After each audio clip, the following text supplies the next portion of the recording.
Evening. Welcome to House Groups. We are now in week 3 of our friending series as we're talking about friendship.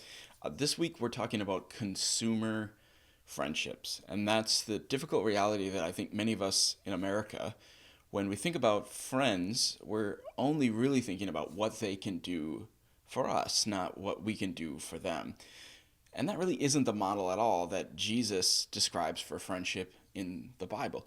Jesus is our model friend, right? He says there's no greater love than to lay your life down for your friends, like he does for us. In the Vietnam War, there was an orphanage that was near one of the American Marine bases. And one day, the Viet Cong fired mortar shells into the orphanage, and it killed dozens of children and wounded many others. And there was an orphan there in that particular orphanage named Kai. And Kai had a friend who was seriously wounded by the attack, and he needed a blood transfusion. And so Kai's friend had this rare blood type, and it happened to be that Kai was the only person in the orphanage who had the matching blood type. And so the doctors asked him if he'd be willing to do a blood transfusion. Well, he had never heard of a blood transfusion, but when the American doctors explained that if he did it, it would save his friend's life, he volunteered.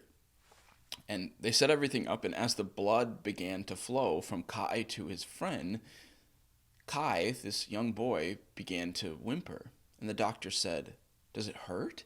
He said, "No, it doesn't hurt." And then a few minutes later, he just began to whimper again. And they said, "Are you okay? Does it hurt?" He said, "No, it doesn't hurt." A couple of minutes later, he starts to cry. And the doctor says, what's wrong?" And this young boy, he answered and he said, "When am I to die, sir? When am I to die?" See, this boy, Kai, he didn't realize that in a blood transfusion, you only give a little blood.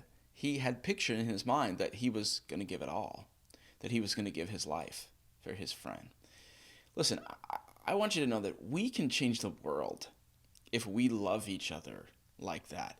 It's no mistake that Jesus says it this way in John chapter 13. Let me read this to you. This is John chapter 13, verses 34 into 35. Jesus says, "Love one another.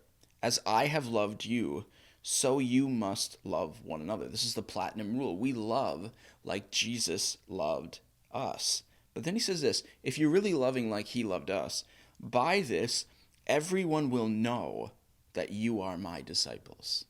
They'll know that you are Christ followers if you love one another like he loved us. See, if the world can see us taking care of and loving our friends like that, like Jesus loved us, then we will change the world. Amen.